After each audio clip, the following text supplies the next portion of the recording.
Before we get going on today's interview, if you're not already reading Must Read Alaska every day, you're missing half the story. Must Read Alaska is where Alaskans go to find out what's actually happening in this state. The politics, the policy, the people, without the spin you get from the legacy press. Just straight talk Alaska first. You can support Must Read Alaska with a subscription. Use the code ENERGY at checkout and you'll take 10% off all our annual plans. That's ENERGY Energy. Go to mustreadalaska.com. Hit subscribe on your podcast app and keep Alaska's most trusted independent news source running.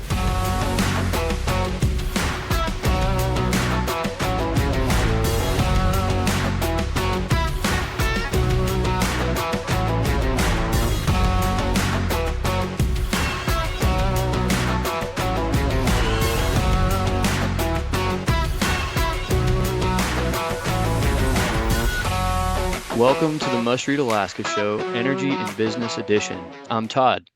Today, we're talking about something that literally keeps the lights on and the heat flowing for hundreds of thousands of Alaskans. Reliable, in-state natural gas produced right here in Cook Inlet by the only 100% locally owned producer and operator in Alaska, HEX LLC. HEX isn't some distant corporate player. It's headquartered in Anchorage. It operates critical offshore and onshore infrastructure that powers Railbelt homes, businesses, and military installations. And just last week, they made big news, unifying all their Alaska operations under a single, strong HEX brand while announcing continued investment in new drilling in Cook Inlet. Before we bring our guest on, let's set the scene. The Kitchen Lights Unit, or KLU, sits offshore in Cook Inlet, nearly 83,400 acres of some of the most prospective natural gas acreage in the state. Discovered and developed over the years by earlier operators, the unit faced challenges, went through bankruptcy, and in 2020 was acquired by Alaskan John Hendrix through his company, HEX LLC. What was once managed from out of state with minimal local hires is now 100% Alaskan-owned, Alaskan-operated, and focused exclusively on delivering clean, affordable natural gas to Alaskans. In 2025 alone, HEX doubled its natural gas production from the Allegra Leigh offshore platform. They now operate the top two producing natural gas wells in all of Cook Inlet. They've poured more than $40 million back into the local economy. And this winter, their gas helped keep Railbelt homes warm when it mattered most. Cook Inlet itself holds an estimated 19 trillion cubic feet of natural gas. That's roughly 244 years of supply at today's consumption rates. Yet, too often, we hear talk of shortages or reliance on imports.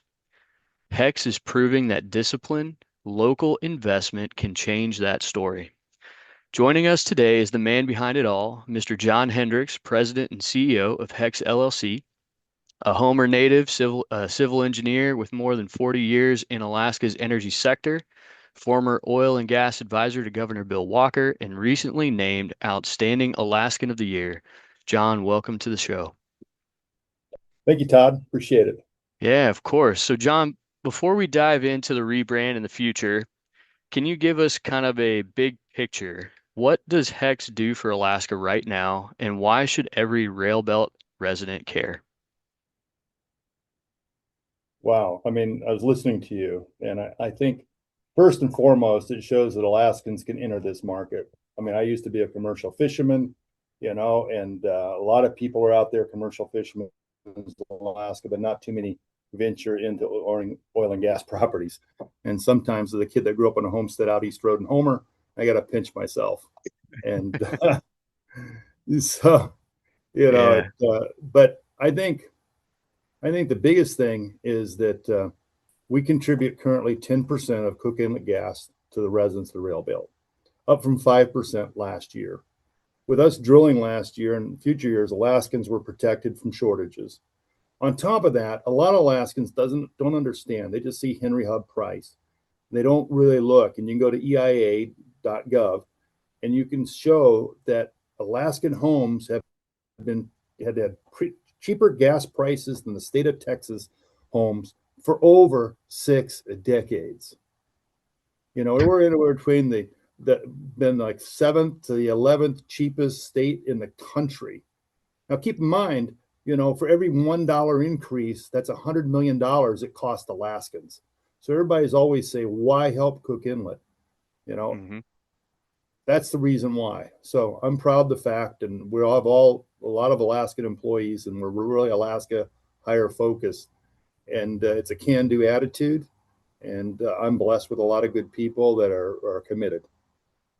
Oh, that's fantastic. You and I first had a chance to meet a few years ago on the South Central Mayor's Energy Coalition. So we were on that technical committee together.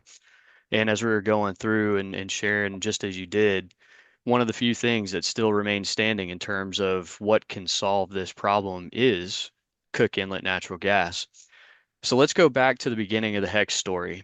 The kitchen lights unit has a long history. You had Forest Oil Company, Renaissance Alaska, Escapita, Fury, Energy Capital Partners, and bankruptcy.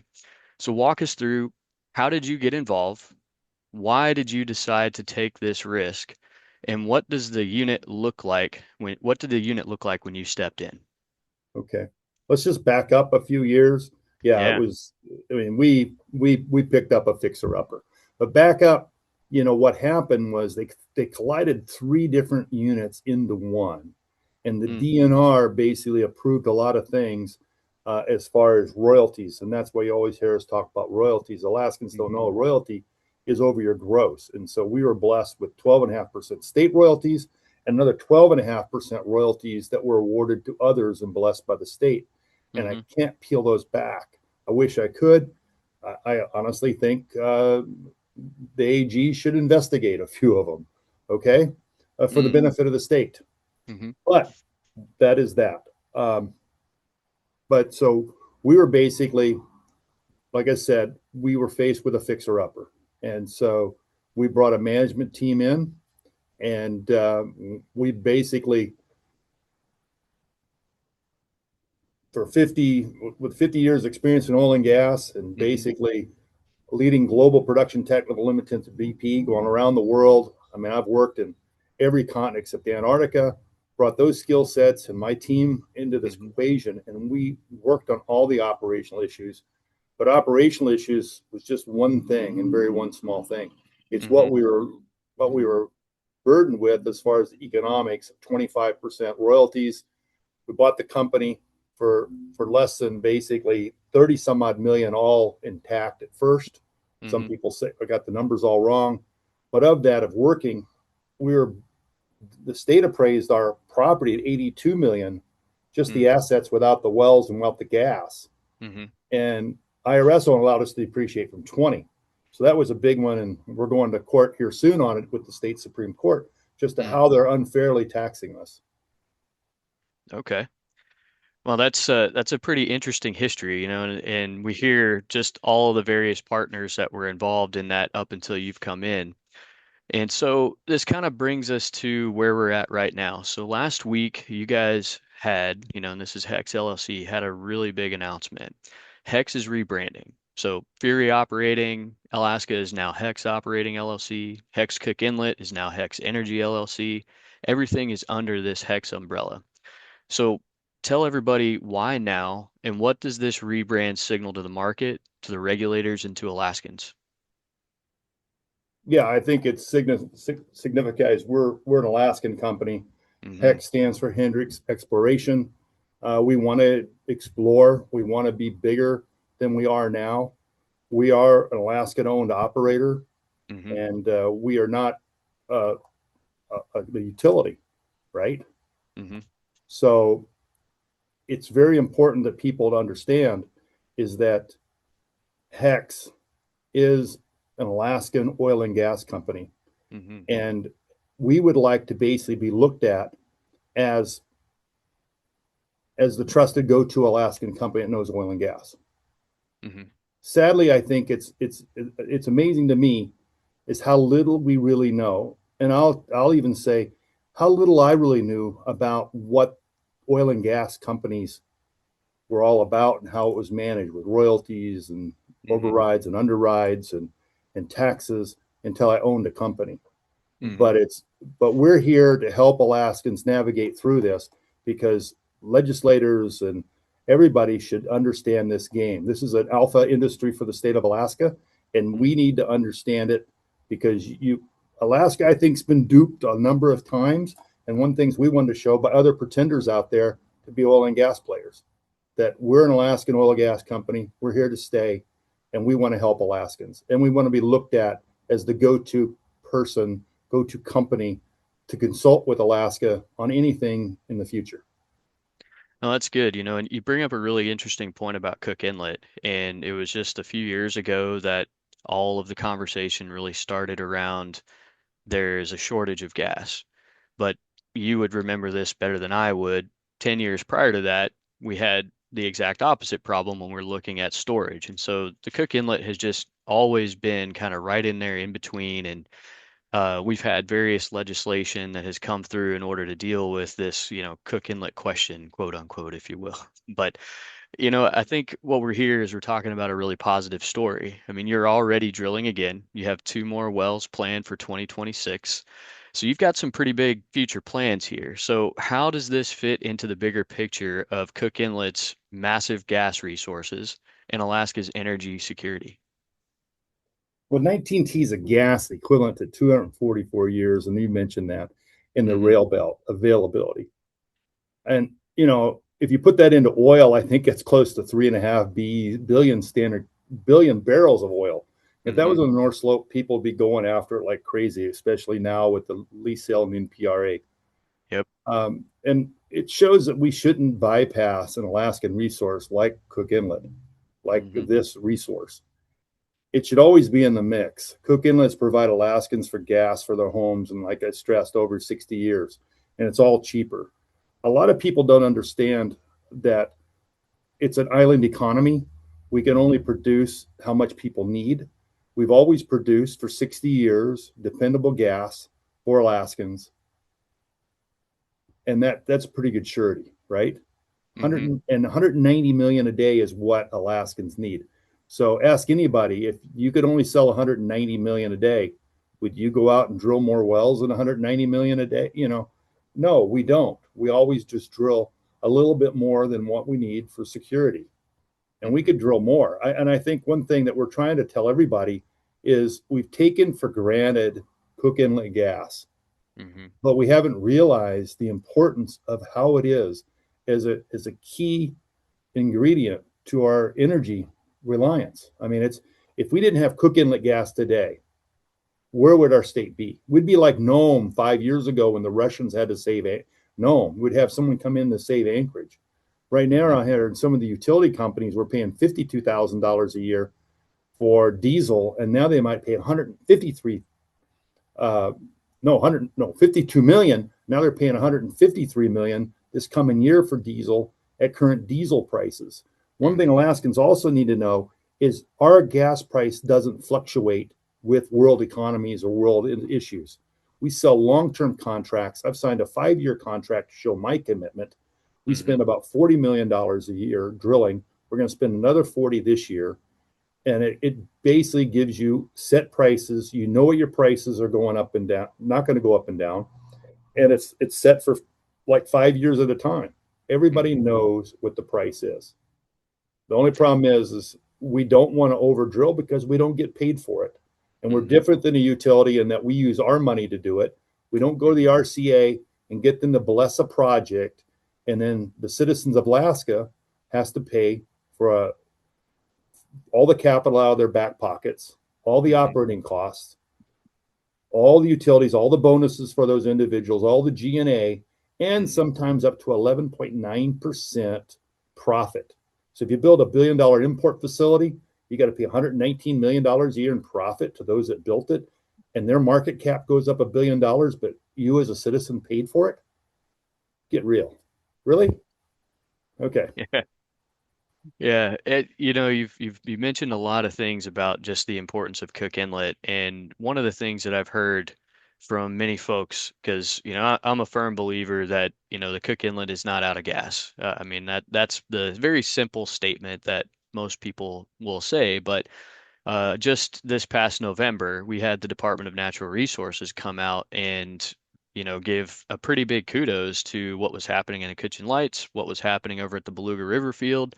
So we know that an investment program and like a sustained program can do a lot for keeping this resource central to the energy security conversation. But one of the things that keeps coming up, and you might be able to share from your experience, is this kind of technically recoverable and just the complexity around the drilling in the Cook Inlet. But what's been your experience over the years with HEX, basically maybe coming at that question in terms of the harder to reach gas or the easy stuff is already gone?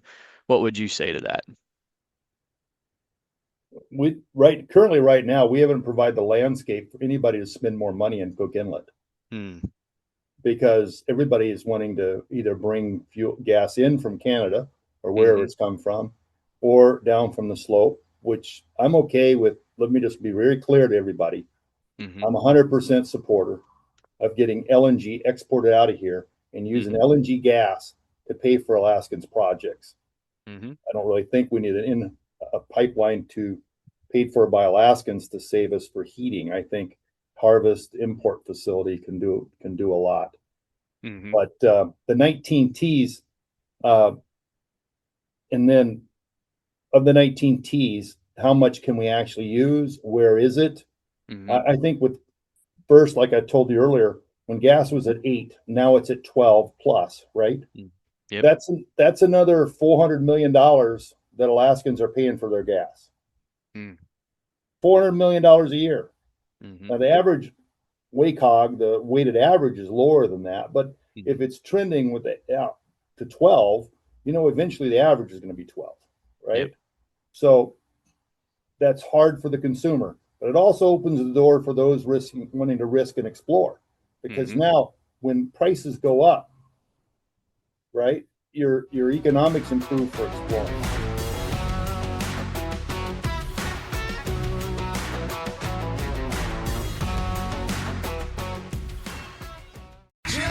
Coming to Anchorage, it's the Beatles versus the Stones. Get ready for a musical showdown, a British invasion. You'll finally answer the greatest debate in rock history. Who's better, the Beatles or the Rolling Stones? Two of the country's best tribute bands put on the greatest concert that never was, right here in Discovery Theatre. Tickets on sale now at senatix.com. Presented by Alaska Airlines, and proceeds benefit the Alliance Alaska Region Baseball. Get your tickets now, senatix.com.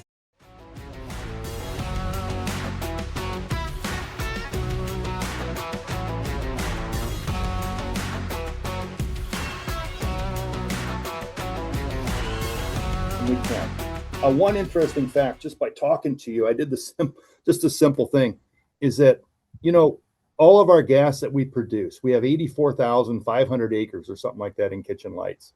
Mm-hmm. You know how much acreage that we're producing out of? Oh, I'm sure it's like less than 5%. It's like 12,000 acres. Or no, There you go. 1,200 acres. Sorry, it's 1200. 1,200 acres. Oh, there you 1,200 go. acres. It's not even. It's not even. It's what's that like? Yeah, I mean, Less than it's 2%, right? when you look at the map of the Cook Inlet where the Kitchen Light sits, I mean, that's a massive block that you're talking about, and 1,200 acres is producing that. I mean, that's incredible. I'm not saying there's some that's always going to be like what the Kitchen Lights and Right. the platform setting on, but I think Sure. there's gas around us that we can go further. But am I going Hmm. to sink a platform for $300 million more when I have threats that I'm going to be like John Sims with Instar says, if we bring imported gas from a foreign country that doesn't pay royalties to the state, he's going to put it cooking out of business. He's not going to put us out of business because our gas prices are higher. He needs Hmm. the market share of his gas to bring in, because he's got to convert high priced LNG to natural gas, and he's got to Hmm. sell the people's homes, that expensive gas, because we already have gas here. He Yep. needs the market share to fund a $1 billion import facility.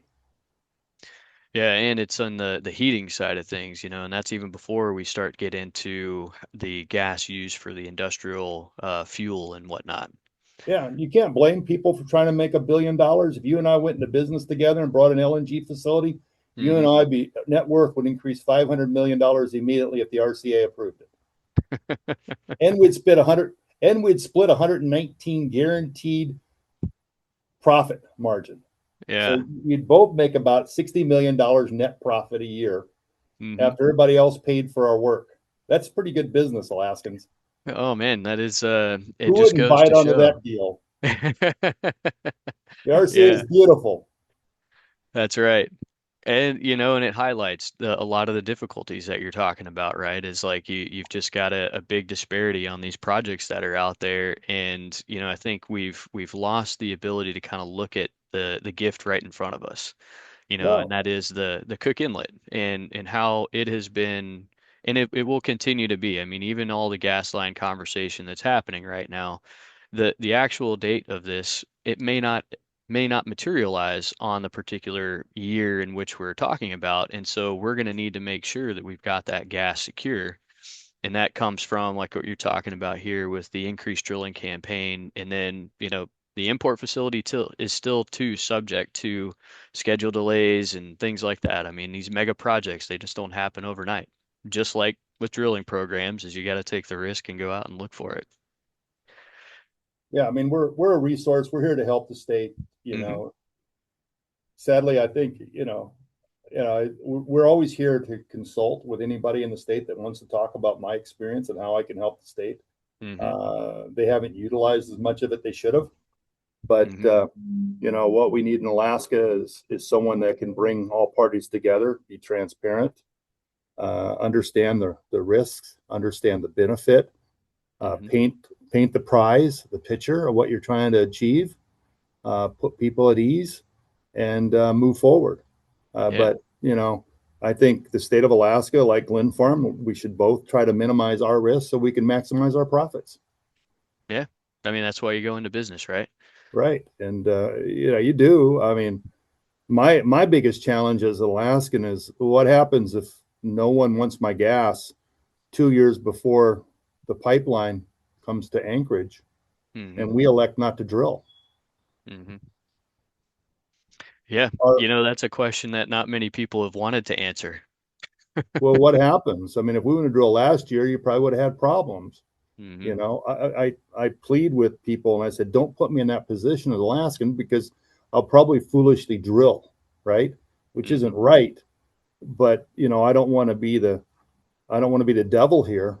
But why am I put in a position where I feel like I have to drill to keep people warm when no one wants to protect my company after the pipeline's built or Yeah. during the construction, right? Yeah. Because gas will be very expensive if we don't continue. So I think people need to understand is out of all of this is that this is a critical energy infrastructure that Hmm. we've forgotten how important it is to Alaskans, and we need Yep. to make sure that we protect it now, during Hmm. construction, and after construction, because redundancy of supply is very important. Jobs Yep. to Alaskans very important. Yep. Making sure the government doesn't put private enterprise out of business is important. Hmm. There's a lot of abandonment that still has to occur out in the Cook Inlet. The state doesn't want Yep. to be stuck with that when they take over. And is it fair to use federal funds to put Alaskan businesses or American businesses out of business? Yeah. Those are very existential questions when you're looking at what it what it costs to do business to bring a natural resource like the Cook Inlet gas to market. And I've got one final question for you, John, just to kind of build off of this. So, what message do you have for young Alaskans thinking about careers in energy, or for the policymakers? So, are there other things that you would want to see more from the policymakers or from local investment that we haven't talked about? Yeah, it goes back to, we're a virgin state when it comes to oil and gas. It's not like Texas, Mm-hmm. and they've been around for a while. Mm-hmm. Uh, it's a silent economy on the North Slope. It's basically out in the inlet. It's kind of a silent economy. A lot of people don't know it. For the young Alaskans, get Mm-hmm. experience in a technical field or in the field, actually working, logistics, engineering, technical geoscientist, and then then go into broader areas. Don't try to be an influencer with no experience and just act like a blogger, right? I Mm-hmm. mean, people will find out really you're just full of bluff and you don't know really anything. But for policymakers, therefore, learn about oil and gas, especially Alaskan oil and gas policymakers. know Yep. how it works, how it contributes vastly in so many ways to the state, and how you can impose policy without fully, how can you impose policy without fully knowing the ramifications of it? You need to understand what that is. And don't get in a place where you cannot make change. You're afraid of making change because you don't know the ramifications. So you go along with the crowd or you go around to get out of session. But so understand that. A lot of people don't understand that the oil and gas industry pays out 12.5% royalties. That's off the top. Mining only pays 2, fishing 0, poor timber, we ran them out of the state. There's no business hardly for timber anymore. Royalties, like I said, that's off the gross. That's before deductions. Mm-hmm. On top of that, we pay production tax and very high property tax. Mm-hmm. I mean, you've seen the debate right now going on, right, with the special sessions. I mean, due to our success last year, our property tax payment increased $750,000. Just the bill I have to write, $750,000 more. Yeah. And I'm already disputing the basis of how it was found because they didn't want to look at use value. They didn't want to look at purchase value. All they wanted to look at was the original cost new less depreciation. And they didn't take consideration of the sales price.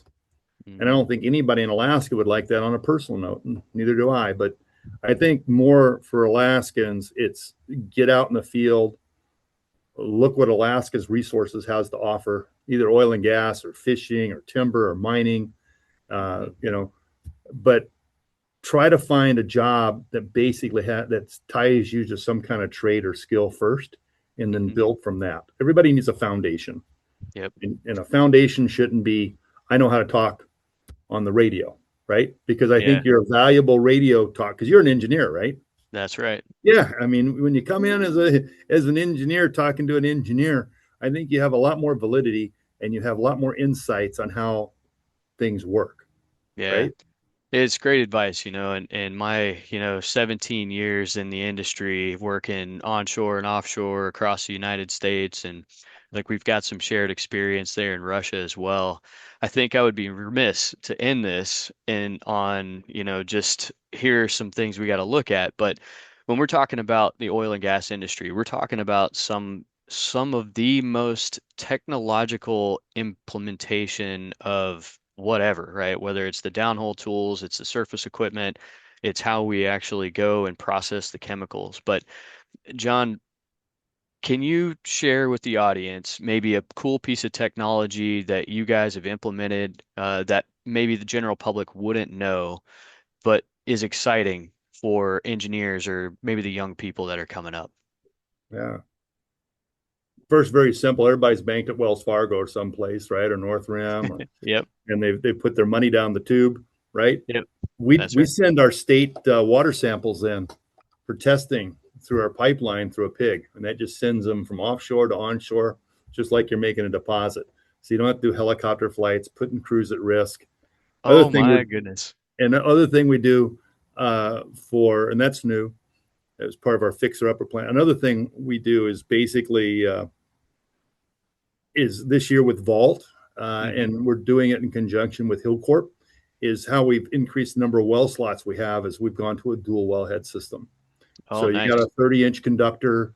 Yep. Inside of that 30-inch conductors, we run some 13-inch, and then we put 9 5/8 inside of it. So we have two wells inside one major conductor. Generally, everybody, one conductor equals one well, but we doubled that up.